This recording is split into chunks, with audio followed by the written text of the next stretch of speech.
You will hear a number of different recordings and you will have to answer questions on what you hear. There will be time for you to read the instructions and questions, and you will have a chance to check your work. All the recordings will be played once only. The test is in 4 sections. At the end of the test, you will be given 10 minutes to transfer your answers to an answer sheet. Now turn to Section 1.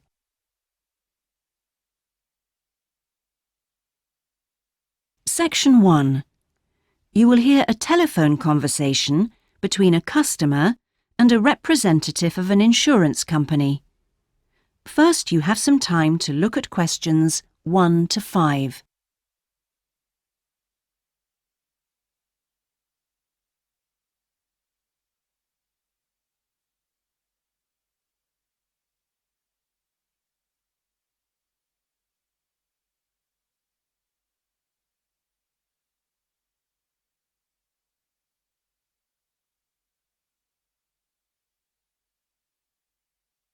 You will see that there is an example that has been done for you.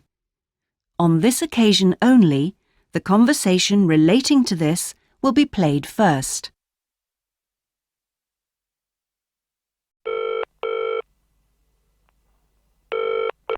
Hello? Motor Insurance Department? Oh, hello. I'd like to ask about insurance for my car. Yes, of course. I'll just take a few details. What's your name? Patrick Jones. The customer's name is Patrick Jones, so Patrick Jones has been written in the space. Now we shall begin. You should answer the questions as you listen, because you will not hear the recording a second time. Listen carefully and answer questions 1 to 5.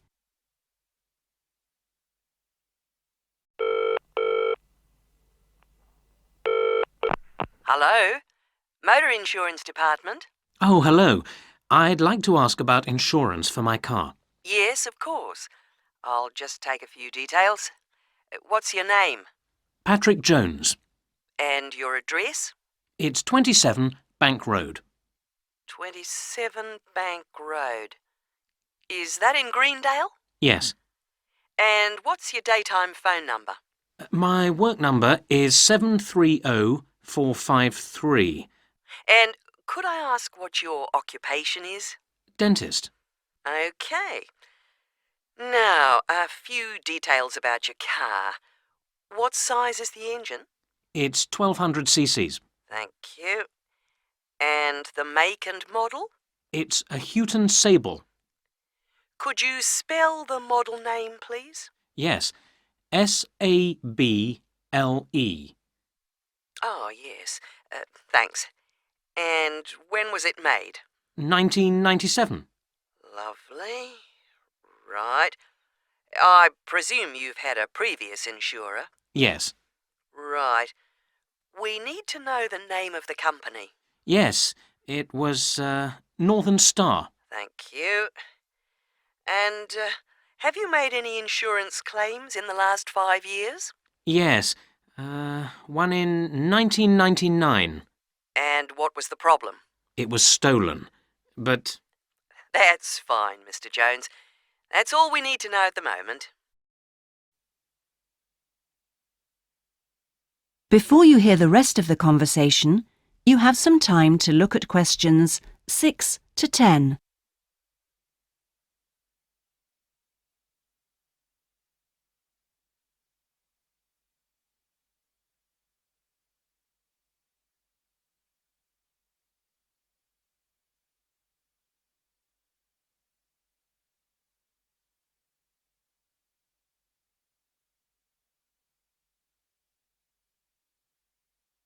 Now listen and answer questions 6 to 10. And will there be any other named drivers? Just the one. And his name? Simon Painter. Could you spell the surname, please? P-A-Y-N-T-E-R. OK, thank you. And And what relationship is he to you? He's my brother-in-law. And what will you or Mr. Painter be using the car for? Well, mainly for social use. Social use. Will you be using it to travel to work? Yes, sometimes. Travel to work. Anything else? No, that's it. And finally, when would you like to start the insurance? I'll need it from the 31st of January. Right. Mr. Jones, I'm getting a couple of quotes coming up on the computer now, and the best bet looks like being with a company called Red Flag. Yeah? And that comes out at $450 per year. Oh, well, that seems okay. It's quite a bit lower than I've been paying up to now. Great. So, would you like me to go ahead with that? Sure, why not? How would you like to pay? That is the end of section 1. You now have half a minute to check your answers.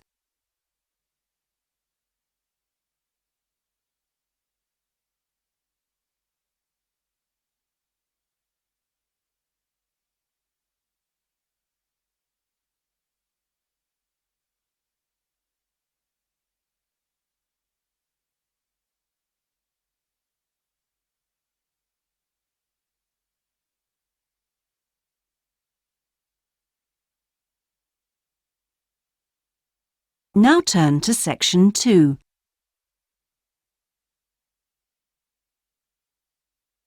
Section 2. You will hear a recorded message giving tourists travel information in a large city. First, you have some time to look at questions 11 to 18.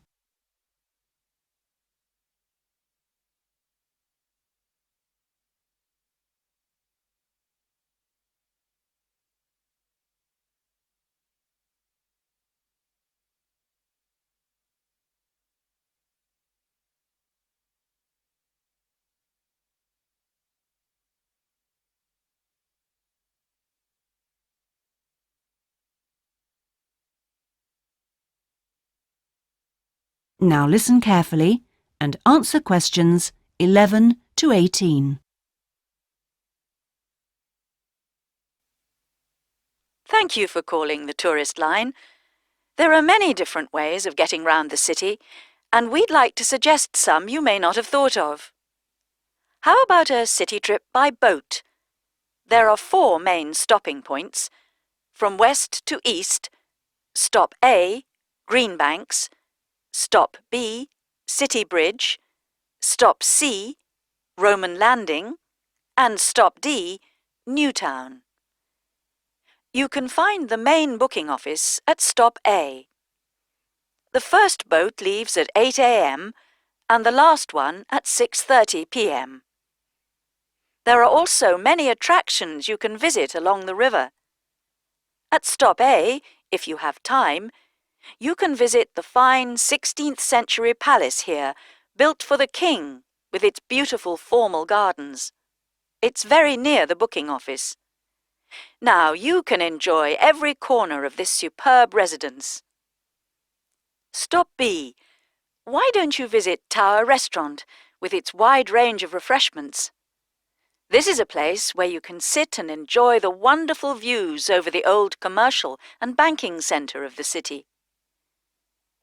Stop C is the area where, in the 1st century AD, invading soldiers crossed the river. This was much shallower than it is now. That's why this area is called Roman Landing. There's an interactive museum to visit here, with a large shop which has a good range of local history books.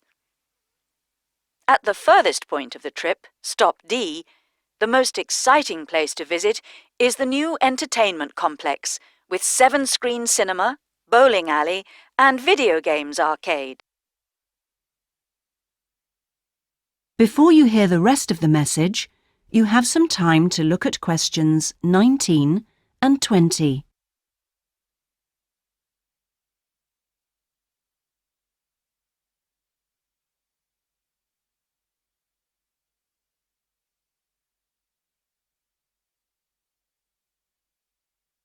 Now listen and answer questions 19 and 20. Besides the boat tours, there are city buses.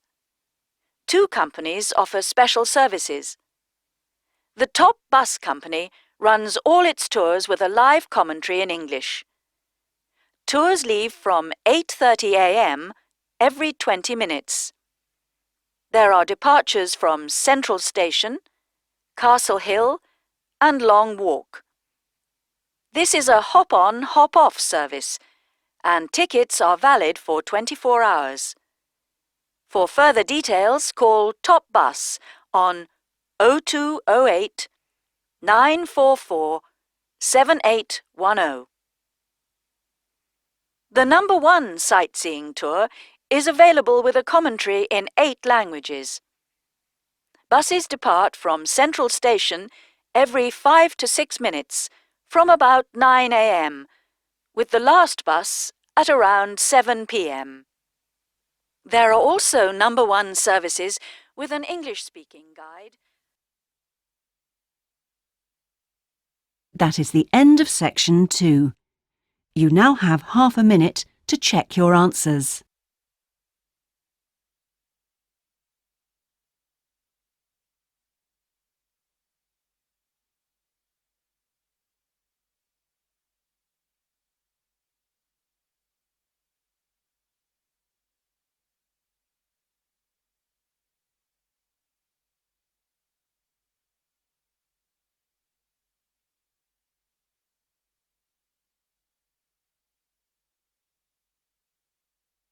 Now turn to section 3.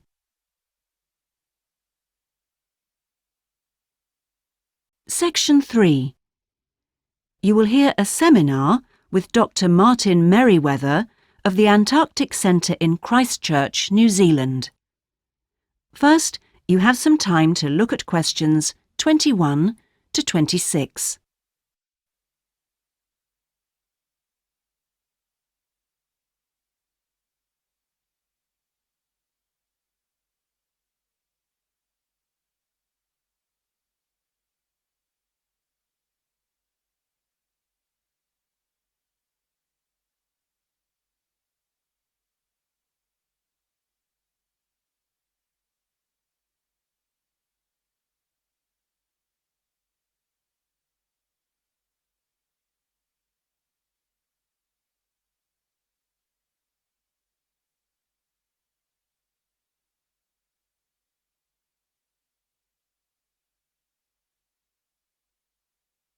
Now listen carefully and answer questions 21 to 26. We're pleased to welcome Dr. Martin Merriweather of the Antarctic Centre in Christchurch, New Zealand, who has come along to talk to us today about the role of the centre and the Antarctic Treaty. Now, my first question is about the choice of location for the centre. Why Christchurch? Was it because of the climate? Well, actually, New Zealand is the second closest country to Antarctica, and Christchurch is often used on Antarctic expeditions. Right, so it's because of where we are, coupled with our historical role. So tell us, what is the main purpose of the centre? Oh, well, we have 2 complementary roles. One is as a scientific base for expeditions and research, and the other is as an information centre. Tell us something about the role as a scientific base. Well, we're able to provide information about what scientists should take with them to the South Pole. For example, the centre contains a clothing warehouse where expeditions are supplied with suitable clothing for the extreme conditions. I suppose you need a bit more than your normal winter coat. Yes, exactly. And then there's also the specialist library and mapping services. Right. And which countries are actually located at the centre? Well, the centre houses research programs for New Zealand, for the United States, as well as for Italy. There's even a US post office at the American Air Force Base here. Really? And what does the visitor centre offer? Well, since very few people will ever experience the Antarctic firsthand, the Visitors Centre aims to recreate the atmosphere of Antarctica. There's a mock campsite where you can see inside an Antarctic tent and imagine yourself sleeping there. And the centre also acts as a showcase for the unique international cooperation which exists in Antarctica today. What is it actually like at the South Pole? I know you've been there on a number of occasions. Yes, I have, and each time I'm struck by the awesome beauty of the place. It's magnificent, but you can really only visit it in the summer months. October to March. Yes, because it's completely dark for 4 months of the year.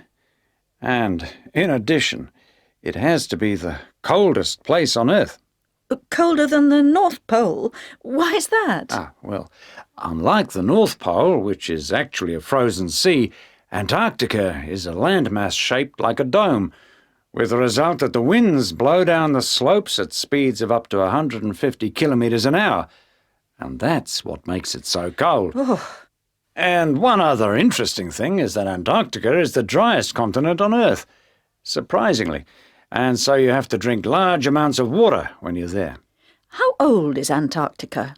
Oh, we're pretty sure it was part of a larger landmass, but it broke away from the rest of the continent 170 million years ago. How can you be certain of this? Because fossils and rocks have been discovered in Antarctica, which are the same as those found in places such as Africa and Australia. Amazing. To think that it was once attached to Africa. Before you hear the rest of the interview, you have some time to look at questions 27 to 30.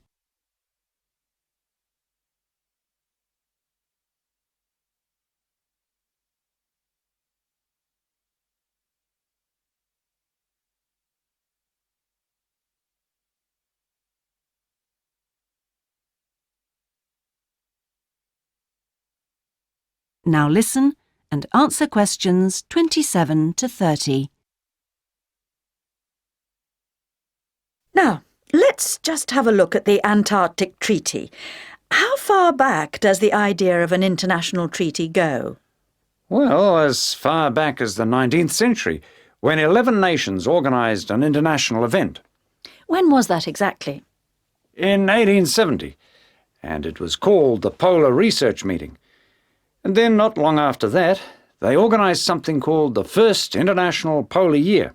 And that took place when exactly? Over 2 years, from 1882 to 1883. But it wasn't until the 1950s that the idea of an international treaty was proposed. And in 1959, the treaty was actually signed. What do you see as the main achievements of the treaty? Well, firstly, it means that the continent is reserved for peaceful use. That's Article 1, isn't it? Yes. That's important, since the territory belongs to everyone. Yes, but not as important as Article 5, which prohibits any nuclear explosions or waste disposal. Which is marvellous. Well, I'm afraid we're going to have to stop there because I'm afraid we've run out of time. Thanks for coming along today and telling us all about the centre and its work. That is the end of section 3. You now have half a minute to check your answers.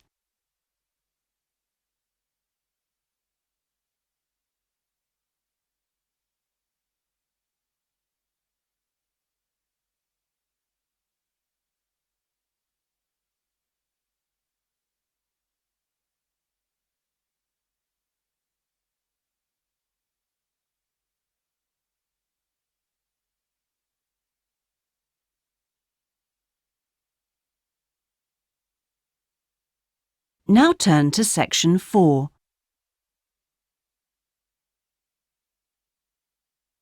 Section 4. You will hear a presentation given by a sports science student on her project on left and right-handedness in sport. First, you have some time to look at questions 31 to 40.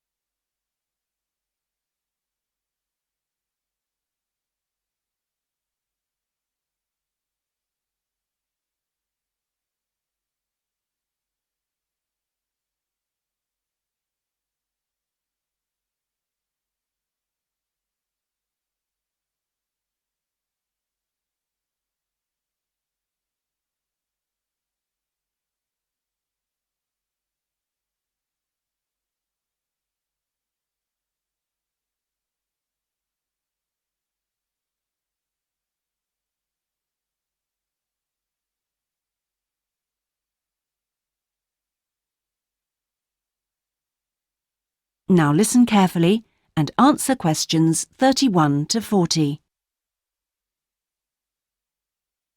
My topic is handedness, whether in different sports it is better to be left or right-sided, or whether a more balanced approach is more successful. I'm left-handed myself, and I actually didn't see any relevance to my own life when I happened to start reading an article by a sports psychologist called Peter Matthews. He spent the first part of the article talking about handedness in music instead of sport, which I have to say almost put me off from reading further. But what I soon became struck by was the sheer volume of both observation and investigation he had done in many different sports, and I felt persuaded that what he had to say would be of real interest. I think Matthews' findings will be beneficial, not so much in helping sports people to work on their weaker side, but more that they can help them identify the most suitable strategies to use in a given game. Although most trainers know how important handedness is, at present they are rather reluctant to make use of the insights scientists like Matthews can give, which I think is rather short-sighted, because focusing on individual flexibility is only part of the story. Anyway, back to the article. Matthews found a German study which looked at what he called mixed-handedness, that is, the capacity to use both left and right hands equally. It looked at mixed-handedness in 40 musicians on a variety of instruments. Researchers examined a number of variables. For example, type of instrument played, regularity of practice undertaken, and length of time playing instrument, and found the following. Keyboard players had high levels of mixed-handedness, whereas string players like cellists and violinists strongly favored one hand. Also, those who started younger were more mixed-handed. Matthews also reports studies of handedness in apes. Apes get a large proportion of their food by fishing ants from anthills.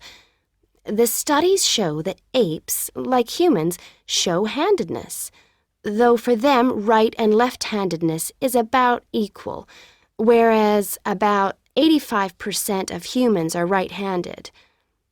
Studies showed that apes consistently using the same hand fished out 30% more ants than those varying between the two. Matthews started researching several different sports and found different types of handedness in each. By the way, he uses handedness to refer to the dominant side for feet and eyes as well as hands. Anyway, his team measured the hand, feet, and eyes of 2,611 players and found that there were really three main types of laterality. Mixed, you work equally well on both sides, both hand and eye. Single, you tend to favor one side, but both hand and eye favor the same side. And cross-laterality, a player's hands and eyes favor only one side, but they are opposite sides. Let's start with hockey. Matthews found that it was best to be mixed-handed. This is because a hockey stick must be deployed in two directions. It would be a drawback to have hand or eye favoring one side. An interesting finding is that mixed-handed hockey players were significantly more confident than their single-handed counterparts. Things are slightly different in racket sports like tennis. Here, the important thing is to have the dominant hand and eye on the one side. This means that there is a bigger area of vision on the side where most of the action occurs. If a player is cross-lateral, the racket is invisible from the dominant eye for much of the swing. It means that they can only make corrections much later, and often the damage has been done by then. And moving to a rather different type of sport, which involves large but precise movements, gymnastics. It's been found that cross-hand-eye favoring is best. The predominant reason for this is because it aids balance, which is, of course, absolutely central to performance in this sport. That is the end of section 4. You now have half a minute to check your answers.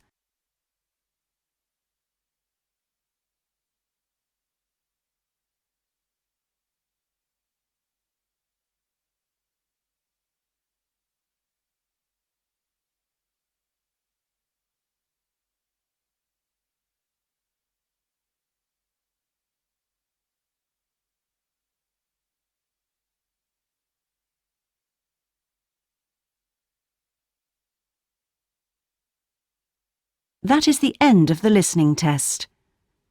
In the IELTS test, you would now have 10 minutes to transfer your answers to the listening answer sheet.